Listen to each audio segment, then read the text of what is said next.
I have so much to share, and I wanted to capture it before I go to Vipassana. I'm actually heading out in 45 minutes, so I just wanted to capture it before I go, and more crazy stuff happens.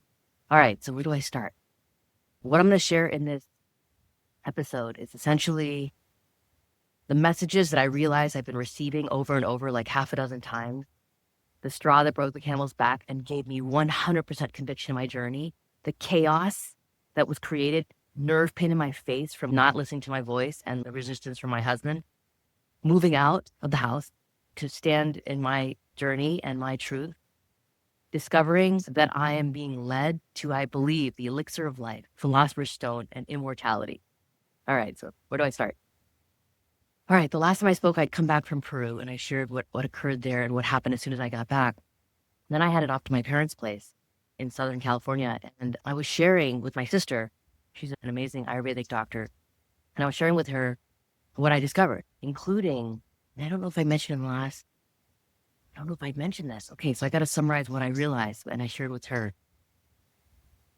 Okay, what I discovered through David Clements was at the Sushumna that I was doing, the energy clearing that I discovered when I worked with a spiritual mentor who was clearing my chakras. And every time we would work together, she'd do a quick 30-second one. In the coaching program, I had intuitively, with my business partners, kind of intuition, slowed it down. And I started doing what David Clements gave me language for, which was basically aligned to Nikola Tesla's philosophies, what John Bedini had built in a transformer, the iron magnetic core, the double helix coils, to create perpetual energy machines, more energy that comes out than what goes in. And the way it works is that when you uncompress dense matter, David Bohm talks about, you generate plasma, which has quantum characteristics, including self-organizing or self-healing. And you activate the magnetic core, and you now start to generate so the body can self-heal. And what David Clements has talked about, and I think I mentioned it, is that they're the telomeres, they're the protective end caps of chromosomes that are responsible for replication. And what happens with humans right now on Earth, in this plane, is that it's like the analogy he uses, it's like making a photocopy and then taking a copy, making a photocopy. And so the errors propagate. If I crease it, there's a crease, the creases propagate, right? So it keeps getting worse and it degrades over time, and it doesn't look anything like the original after a while. That's what happens to humans, unless it's self-correcting, self-healing. So if you activate the plasma, living energetics, the new physics, the physics of the new world that we're going to be discovering, this year I assume it's going to start to become more mainstream. You don't age. So humans would just leave the planet when you feel like you learned enough. You don't actually.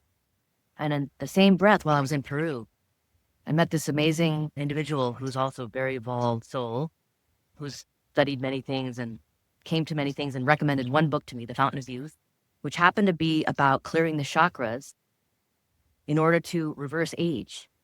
And it came from like these 5 yoga moves. The first one being where you spin, that reverses aging, and it's right clearing the chakras. And in the Sushumna, what I'm doing is I'm essentially clearing the chakras, activating the magnetic core and the double helix around the Ida Pingala channels around the Sushumna, the central channel. That's known in Vedic and yogic traditions. And then starting to clear the chakras, so it allows the Kundalini energy, which is the new energy, to rise. And then you start to gain all these gifts and powers, which is just the stages that are temporary until you get to enlightenment, nirvana, samadhi, whatever words you want to use there. Anyways, so this book happened to be about clearing the chakras, and these exercises, I kept seeing how I'm being led more and more clues of how to reverse age, stop aging, immortality.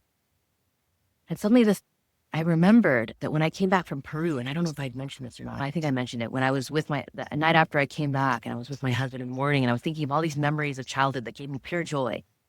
And I was sharing them with my husband, and he's, yeah, I'm reading fiction. And then immediately I thought of Harry Potter. And my theory is that Harry Potter was a global phenomenon, not because it was just an interesting story, because it was true. There's truth. It's a remembering. So there's high resonance. For those of you that have read it, I'm sure most of you, it's all about Voldemort and Harry Potter trying to go for the Philosopher's Stone that Nicholas Flamel had. It's elixir of life, immortality. And as coincidences go, I had that medium I shared with you guys when I was in North Carolina. He'd said that, if for those of you that are tuned in, just a quick recap, he'd said that I was going to uncover something that's been buried for centuries, sacred mystic traditions. It was going to be the building block and architecture of spirituality. And he said it would be something that would be trademarked. It was more of not a commercial term, but more of the magnitude. significance of what I was going to discover or uncover. And he said that it would impact humanity at the scale of humanity. And my legacy would be motherhood, not just of my kids, but for larger population. And one of the books he recommended, the one book he recommended was called The Holy Daemon, which is all about the holy guardian angel, the higher self. And one of the things he said is you're being guided. You're connected to the higher self. You should check out this book, which has been true for me. He'd recommended a number of books around the holy guardian angel, and they talk about Nicholas Flamel, who was an alchemist, who was discovering how to convert lead to gold, Immortality, Philosopher's Stone. When I looked up the Philosopher's Stone on Google, 2 names came up, Nicholas Flamel and Isaac Newton. Okay, now I'm going to share something. If you hear my first video, when I left Google, my second after the trailer, I talk about the most impactful healing methodology that I discovered in my journey and had such transformative effects when I was at Google that I believe led to my rise, rapid rise, was a program I did with a healer who did a chakra clearing program. So she went through the 7 chakras, 1 in each session, and she asked to be shown the past life or the trauma or past experience that caused the most blocking of the energy at each energy center, each chakra or chakra. And then she shared in detail what was that life, what was the detail. And then I started seeing the resonance, the things that triggered me and upset me and enraged me. And then I started experiencing massive transformations. For those of you that are tuned in, people started feeling high resonance to things I was saying. And because I was clearing the filters and lenses of my trauma, like David Clements talks about, I was no longer projecting my fear. I was capturing larger, cleaner sources of data through the body, the gut, the heart, the skin. And it was leveraging the subconscious, which is like a supercomputer, has an algorithm and even has an answer for those that are able to tune in. Interception research.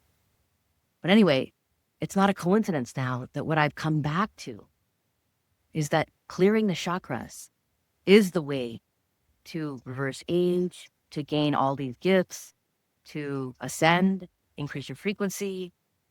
What David Clements is talking about, connecting to your higher self, everything is associated with this. Okay, so let me share with you when I worked with her, she did this chakra healing, and when she came to the 6th chakra between the eyes, it's your third eye, the life that she shared, that she saw, and I'm going to caveat this by saying she's done thousands of readings. She said she's never run into anyone like this. She's never said anyone that's even really recognizable. She said there was a moment in time, a history that she recognized, but in one of her readings, but never a name that she could actually Google. So she was caveating all of that to say, and I asked 100 times before bringing it up because it just sounded so crazy. She wanted to make sure before she said it, and she said, it kept coming in, and finally I'm like, I just need to say it. So what she said was the life that I had in a previous life that affected the 6th chakra the most, the blocking of the energy, was Isaac Newton. And what she shared then was, I'm going to just share the messages that came from him or me in that life for me to know in this life. Much of what he did was a fundamental understanding of what light and resonance, light and sound mean. So she's sharing this with me. And what he said was, apply it to yourself. The gravity with which you attract things to you, the frequency of light that expels from you. So basically what he was saying was, the things that he discovered in that life on the outside, gravity, laws of motion, and so on, apply on the inside. And that's the final frontier that he said, I'm going to discover in this life. So it was like the gravity with which you attract things to yourself, the frequency of light that you expel from you, were some of the examples that she was giving, that he was sharing. And she said that Newton kept himself at a distance because he was there to get stuff done. And he expected that it was an edge that people didn't accept or believe. He just embraced his purpose, and she said that he didn't have a lot of heart, but there was a lot of wisdom. He didn't need the outside applause because he was focused on getting stuff done. And then, which is resonant, because what I'm running into is I don't feel like most people understand or believe, and it has bothers me, but it was good to hear about someone that has done that and was just really working on what needs to be delivered in that life. And then what he said was, that even though what I discovered in that life was on paper to build a fabric of an external existence that people cannot see, in this life, I'm doing the same, looking at it from the inside out, discovering the hidden mechanisms, taking his concepts and putting it on the inside, and seeing the edginess as a sign that I'm in the right place. What she said was, okay, let me just see if I can capture a couple of things. So when he had an inspiration or aha, it would take a life of its own and he would just follow it. He had this resolve. And she said that I have that mechanism, which I've seen when I feel magnetically drawn, I'm like obsessed with it. And she said, continue doing that. Don't just follow it, make it playful. Don't try to carry it. If it goes to the left or the right, just feel emboldened. And she said, he felt like he got so close to understanding how the human body interacts in the world. And now I'm going to take that on to the final frontier on the inside. So she said, have the courage and resolve to let it take me. And then let's see.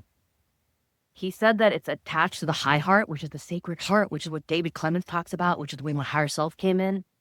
Sacred heart, the high heart. And the heart chakra grounds it out. And she said what his message was, it's not for the faint of heart. There's a greater necessity, a greater promise to self. So part of my becoming, of what I want to share, it's like a Trojan horse and why I wanted to be here. So she said, this is a chosen existence. I created some hardship and karmic lifetimes to make me relatable. And it's the gravity boot. And now that I've played that out, I can do what I really came here to do, which is what Chris Kennard was saying was, it's like now my legacy, like whatever I'm meant to do here, now is the beginning of that. The best is yet to come is what he said. So what he did on the outside, it's time to bring it on the inside. He wants me to merge that external discovery with what that means spiritually as a unified being, both the heart and the intellect. And she said that what he was saying to her is, I've already done this on the earth plane, this awakening twice before. And what I saw on the timeline 2 weeks before I went to Peru was that this was the third round of trying to sustain life on the planet. It had self-destructed twice before, and now we were trying it again. And she said that I was, as Newton in that life, I was multidimensional. So part of me was on the earth plane, but I was being projected on top of the soul from the 7th or 8th realm in Sirius. And the reason that's interesting is when I had no memory of this, when I did that timeline 2 weeks before I left, and the woman that did the hypnosis for me, she basically asked me, where am I from? And immediately the thought that came to mind is 7th dimensional higher self from Sirius. And I got all these images and so on that I shared in one of the videos. Okay, so what he said was that I need to integrate and not be the polarity. Like I want to bring others along this time, not like what Newton did, where he just had to deliver some things and discover some things. This time I meant to bring my family with me, bring all of you with me.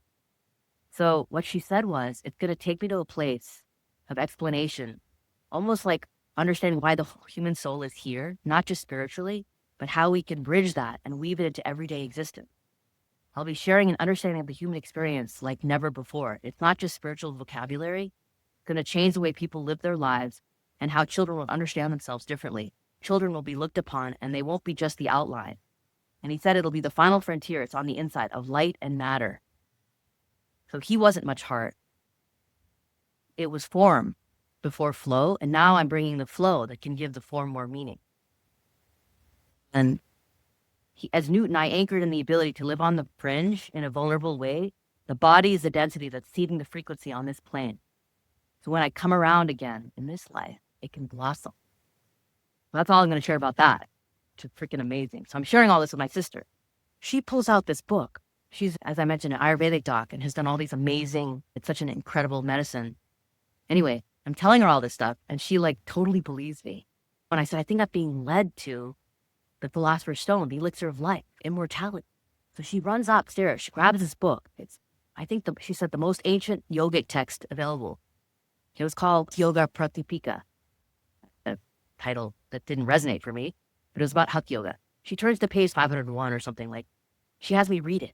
And they're talking about clearing the chakras, the Ida and Pingala channels around the Sushumna, clearing the chakras so that the Kundalini energy can rise, and doing it through yoga moves. So I told her about the yoga positions in the Fountain of Youth that reverse age. And she's like, all those 5 yoga moves clear the fascia from the head to the toe.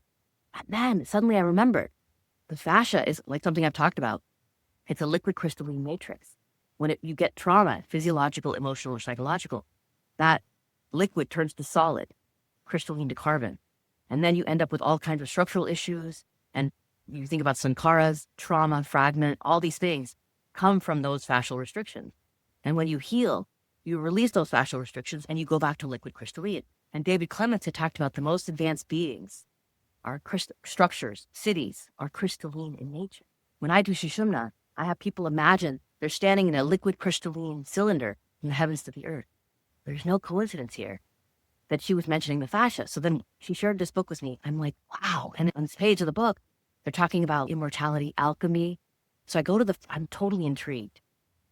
And they're talking about these yoga moves. I go to the first page of the book and they're talking about Buddha and Vipassana. So then I'm like totally hooked. And what they talk about in Hatha Yoga that also really resonated for me, and I've been glued to this book, is that so there are 8 limbs, they say, in Patanjali Yoga, like the path to nirvana or samadhi. And the first one in many religious, so this is what they're talking about in the book, in many religious practices and yoga practices, including Patanjali, they talk about starting with nam and niyam, which is self-restraint and morality. So you have to do all these things to restrain yourself and have morality and all these rules kind of things, which I've also seen in Vipassana in the beginning. But what they said is the problem with that is because there's so many impurities in the sankharas, trauma, in the mental physical structure, that it's hard to do that. So people end up forcing themselves, and you end up in a split in the personality, where part of you is forcing yourself to have self-restraint and morality, things like celibacy, for example. And then there's another part of you that you've repressed because those are natural desires and needs, second chakra, that we repress. And then it becomes bigger and bigger. The trauma gets bigger and bigger. So now you have things like sexual abuse in some of these religious practices and all kinds of things that happen because you've repressed these natural needs and desires, and you're trying to force restraint. So what they said was, they recommend the way to start is that you start, first they recommend like 6 cleansing practices like neti pot, basti, which is like enemas, like 6 of them. Like couple body, which clears the lungs. It's like the fast breathing, the fire breathing. I don't remember all 6, but there's 6 of them. There's another one where you drink a ton of water and you purge it. I actually did that in the beginning of the ayahuasca journey, and that's very common practice in Ayurveda. All of these are common practices in Ayurveda. Anyway, then they say you do asanas, which are yoga moves to clear the body. The point is, start with the body, somatic. And this has been my understanding, my journey. When you start clearing the body, practices that clear the trauma from the body, the sankharas or the impurities.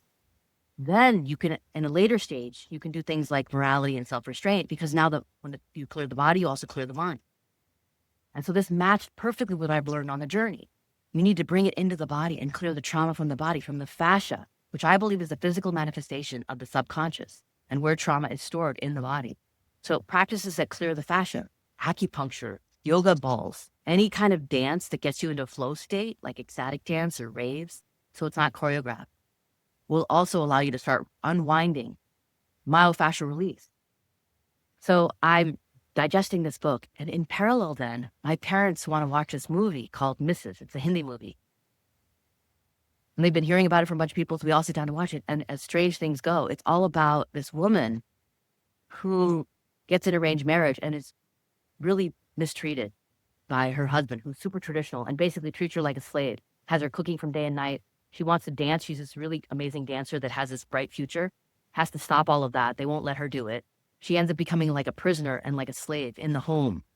And it was so enraging on so many levels because it reminded me, well, obviously not that extreme, but all these things in my culture and my upbringing and even in my marriage of things I've compromised because of the conditioning and the beliefs. From the smallest things to the bigger things, I've deferred, like many women do in their relationships, especially in Eastern cultures, but in all cultures. And in this epoch, the feminine has been suppressed. So both women and men are mistreating Mother Earth and mistreating women. So I'm watching this movie and getting more and more enraged and getting into a huge fight at the end with my parents and my husband. And I had so much conviction. Okay, so one of the things I'm going to mention first is what started leading to massive conflicts in my home is that one of the things that came up after watching that movie was I never changed my last name. And there was a lot of conflict around that in my parents and my husband, who was cool with it, until a family member said to him, my friends think you're not much of a man because you can't get your wife to change her name. And after that, he had a major issue with it. And I still held my ground. And our kids have hyphenated names, which has been a source of a ton of angst, I would say, between us. And I've always had this rebellious streak with my parents and with my husband around Indian traditions that I think degrade women or make them second-class citizens. And I always have this and I understood that from the past life. So he brings it up again. My son was applying for a visa in Spain, and the system wouldn't allow hyphenated names, so he had to do it in person. He almost didn't get it. And in that moment after the movie, my husband said, that was your fault because you didn't change your name.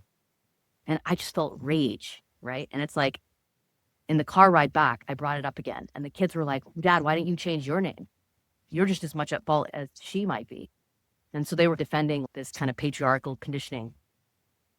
The conflict began, and I was feeling it. So I get back, and my friend of mine recommends this book. for this website called Teledipity, based on numerology, which I've never looked into. You punch your birth date information in there, and it pops out what life path you're on. So I have life path number 11, which is the visionary inventor, a life learning to trust your gut so it can trigger important advances for humanity. And my mind is blown when I read it. I'm going to read bits of it to you, like taking way too long here, but I'm going to wrap this up soon. So your central theme of your life is learning to trust and follow your intensely loud, intuitive voice, reaching a place where you fully let go and follow its instructions regardless of how irrational they may sound. A strong and unbreakable bond with your own intuition will lead you to a prominent spot where you will deliver a vital message to humanity, one that helps all of us make an important step forward. It's lining up with literally everything I've been hearing. Whether or not they have big plans already written in motion, they all suffer from a form of self-doubt that is just as powerful. Know it now and believe it. If you decide to trust me on this reading and take its instruction to heart, you will have a life like you never imagined. Your insights will change the lives of millions, and your name will be known to many you will never meet. You are on what is known to numerologists as a master lesson, one that is bestowed upon few for a very specific purpose. It is also one of the hardest lessons in the whole spectrum, meaning that only a select few who are endowed with it will ever truly realize its potential. Never forget that you have the ability to channel higher forces of learning and understanding than the average person. Always remember that with this power, there is an immense responsibility to develop your expertise, emotional intelligence, and life wisdom to the highest possible levels. Keep in mind, you will likely face plenty of turbulence, confusion, and emotional distress on your road to illumination. Summon the self-respect. As I mentioned before, a great number of people with the 11th prominent on their chart have deeply rooted feelings of inferiority, which I can totally relate to. The process towards the highest peaks will likely be slower than most people around you, for you are climbing a much steeper mountain than everyone else. Your peak will be that much greater. The voice is there for a reason. You're here to channel it in order to deliver an important message. You're a puppet to deliver wisdom from somewhere else. And it's to be mixed with a specific form of knowledge in order to provoke some sort of important advancement for humanity. Your biggest challenge is to learn to live in harmony with your voice, trusting that it always speaks the truth. Follow its instructions and keep your ego from leading you astray. Now listen to this part. Many 11s seek solace from such an intense and unpredictable mind in codependent relationships, seeking partners who have big personalities and loud inner monologues that can drown out their own thoughts. These relationships are an anchor towards self-development, and so are the career choices that 11 sometimes make in clear contradiction to what they know they want. There's no question that the biggest form of self-sabotage an 11 can make is the actions they take to deny their inner voice. They usually deny it by following society signposts towards a fulfilling life. So this is what I did. I checked all the boxes. I went to MIT and Harvard, got married, had 2 kids, got to Google, got to director, and I didn't find happiness. I didn't find fulfillment. And I married a guy that was very opinionated, that was like my anger, my perfect polar opposite. And I had a codependent relationships, have had, still have, I'm working through that.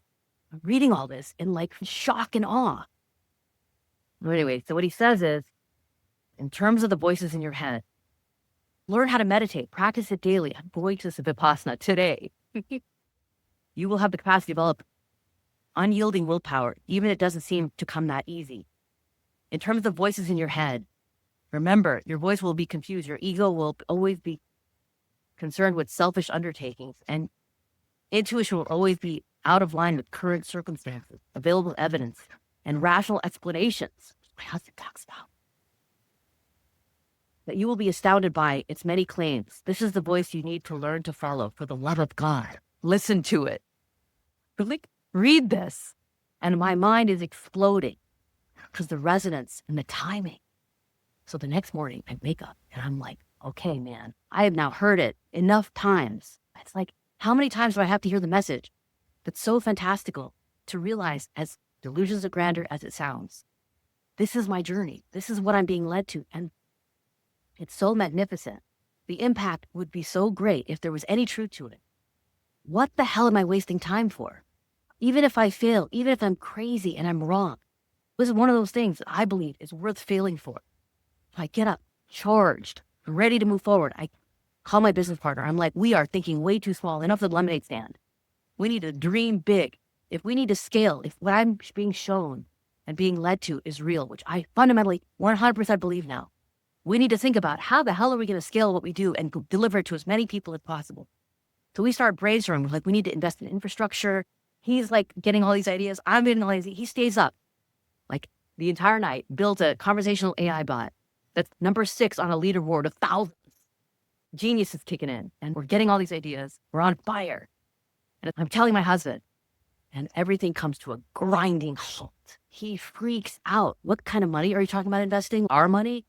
No way. Who is this con artist you're working with? What are these delusions of grandeur? You've gone crazy. There's no way. And basically, for all practical purposes, I forbid you from doing this. And I freak out, go into total panic and fear mode. Well, I'm at this crossroads. What the hell am I going to do? I've never had more conviction about anything. He can't understand any of that. I try to explain it to him. He doesn't get it. He's totally in fight or flight panic mode.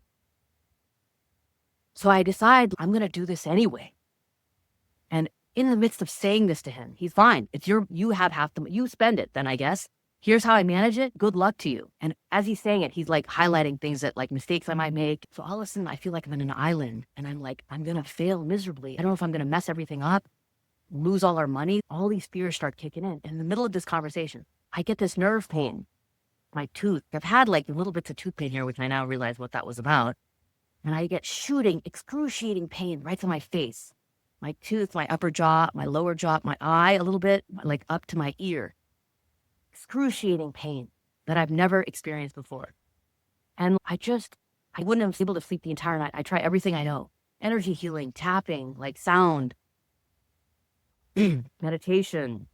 I try everything. I can't sleep. Next morning I get up and I'm like, that's it. I'm leaving. I pack my bags and I check into an Airbnb. My husband is like, what the hell is going on? I was so resolute. I'm like, I need to honor this voice.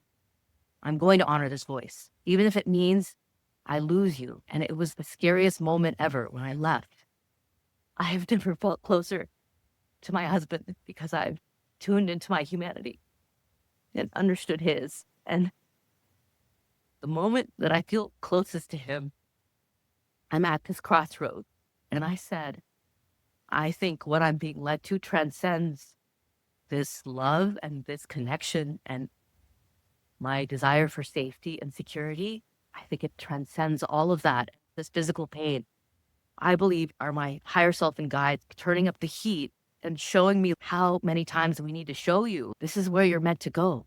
Or it was my inner voice that I've been suppressing for so long that's now coming to the surface because the frequency of the planet is rising. I don't know what it is, but I know that I have to follow it. It doesn't feel like a choice. It is a calling, and I am going to heed that call, at whatever cost. So I leave, and I'm a wreck. And I keep having these bursts of tears of feeling completely and utterly alone and afraid and overwhelmed, both by what I'm letting go of and what I'm moving down the path. It's like, there's truth to this. It's so overwhelming. There's so much responsibility, like, that I feel beholden to, like, responsible for of what I'm meant to bring.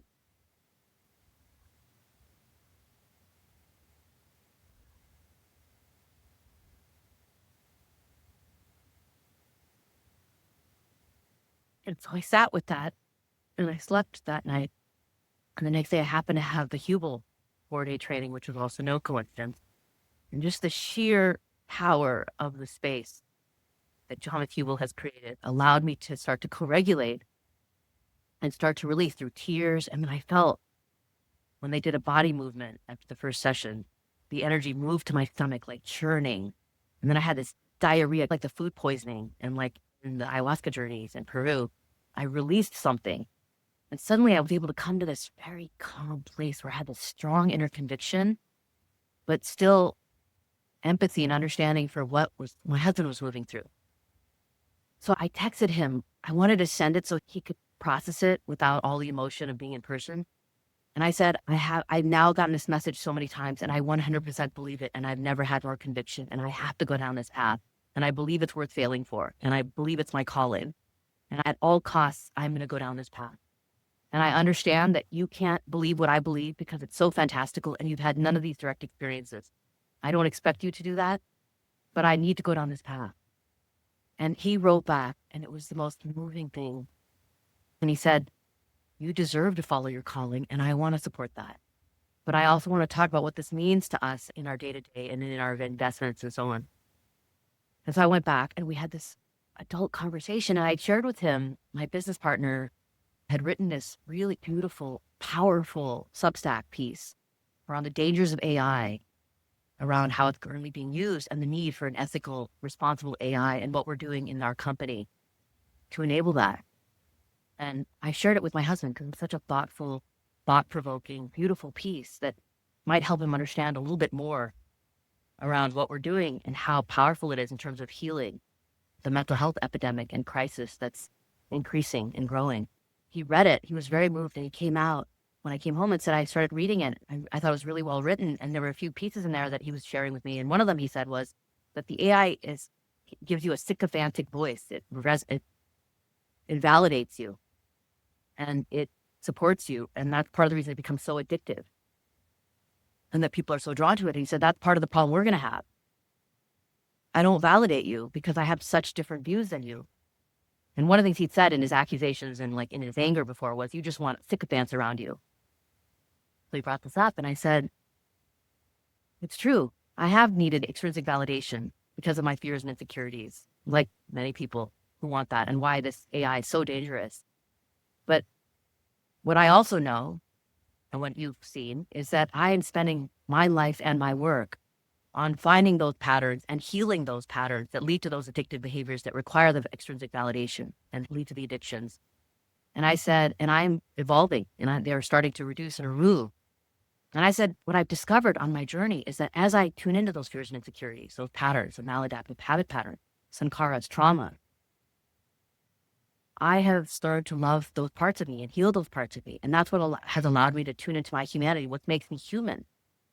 And that's what's allowed me to feel more deeply connected to you, to fall more in love with you than I ever have, because of my ability to tune into my humanity, connect to my humanity, and then connect to your humanity, the things that make us human. It has nothing to do with our belief system because it's at a much deeper level than that. And I said that I think what's more likely to split us up is not that we have differences, is that I'm working on the patterns that lead me to these behaviors, but you aren't.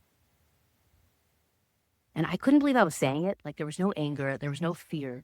I was able to say it so blunt and so calmly. And I said, I don't think it will sustain if I just keep evolving and growing and you stay in the same place.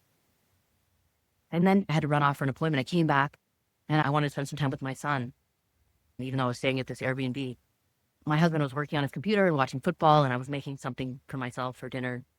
I said something. I can't remember what I said. And he was like, can you say it a little louder? I can't hear you over the football. Normally I would do that. I was like, no. If you want to hear me, you can come into the kitchen and give me your full present. And he just like froze. He shut his computer down. He turned off the TV, and he came into the kitchen and gave me his 100% attention. I think, honestly, it might have been the first time I've ever demanded that. And it was like, it was very overwhelming to have that level of presence. And my trauma, my fears, insecurities about how small I made myself, how I felt like I didn't have inherent value and felt like I had to keep chasing it. I was sharing all of these fears and how much I had compromised and sacrificed and dismissed parts of self. And at the end of it, he'd softened, and he said, I feel like I'm just doing everything wrong. And he had to go to work, and I felt like such a softening of the edges. And one of the things I said is, do you even really want me here? Or am I just someone that makes money, and now that I've quit my job, you don't really need me or care about me? Now I want to spend money on my dream. You don't want to support that. Was I just an object, those kinds of thoughts and feelings to me? And he came back in the middle of his shift and said, Shell, don't go. Just stay here tonight. And it came from this really genuine, beautiful place, pure love that I received in that way. And I felt so tickled. And I was like, I don't want to cave in too rapidly and thoughts. And I'm like, I'll just stay tonight. And then I just jokingly said to him, like, I'm going to grace you with my presence tonight, but I'm going to decide again tomorrow. I didn't end up going back. And we've had this beautiful shift in our relationship. And I felt joy and laughter and started being able to say to like everyone in my life what I really need and want and where I'm at, and honor that. And what happened was, and I'll end with this, is that my husband met me there. Then he said, spend the money. You have a right to do that. The amount you're asking for is not a lot. And it's yours as much as it is mine. And we both should be able to follow our dream. So do it. He surrendered and let go to it and wanted to honor me and let me honor my dream. We came to this place where I felt like such an adult. But what was wild was all of a sudden that it was no longer, what would Rohit do? What would my husband do? Everything in my mind was like, is he going to approve of this? Is he going to like this? Am I going to get validation for this too? I'm going to rebel against him. It was all about what he thought. Kind of like, where's Waldo? It was like, what does Rohit think? And all of a sudden this huge layer in my psyche disappeared. And all of a sudden it was like, what does Shalini feel? And suddenly I don't want to do this. I don't want to. And one of the things that came up was, I don't want to charge money for our program. I want to just give it all away. I want as many people as possible to experience what's coming through me. How do we do that? And at first it was a shock, right? But it was like my business partner was like, I want to do that too. Let's figure out like how to give this out. And how I knew this was it was when I started seeing what Sushumna could do in Peru, the power of that. And since then, I've had even more transformative experiences with it. And I'm being taken to people with deeper and deeper trauma and seeing that when they do it daily, their chakras clear and they heal and they go from deep traumatic states to deep states of love and self-heal. So I think I'm being led to deeper and learning more techniques as I do it. And when I discovered that, I was just wanting to give it away to everyone and anyone that was like willing to experience it, to experience living energetics, to see the power of it, to do it on their own. It just came from this place of just pure joy. And so I realized if I charge a lot, which is what I realized, what I came to recently was that all my life, I didn't believe I had any inherent value. So I had to get it from the outside. I had to get titles and labels and money to show, to feel like accomplishment, to grasp it, to feel like I had some value. And I had to keep doing that because it kept disappearing. I had to keep having value, showing that I had value, like feeling like I had a value. And what happened when I released these blocks, these deep traumas, was I realized that each of us has so much inherent value just by being like a spark of the divine, a spark of consciousness here in this human form on earth. Magnificent beings, every one of us with magnificent gifts that as we heal the trauma, this is the game, as we remove the layers and discover who we truly are. There's nothing to do. Just being is like magnificently divine, everything that we need. And now that I've absorbed that and stepped more into this journey that I'm on, that is meant to be, I believe, an example. When you feel like those of us that feel like we have no value and suffer in the depths of darkness and 3D, chasing the grave and wanting to prove ourselves to feel like we're worthy, we're loved, we're enough, we're safe, to a place where, and a journey of healing and clearing the trauma, the filters and lenses that distort the data coming in, prevent us to see the truth of who we really are, and to now journey that path to our greatest potential. And I think I'm going to be I wish I'd saved the quote, but John Travolta said in a movie I saw recently, which is one of my favorites of all time, Phenomenon, that I am the possibility that what the human spirit is capable of, and part of. That's the challenge. That's the innovation. So I'm going to leave you there. Let's just see what happens. Thank you so much. Sending you so much light and love.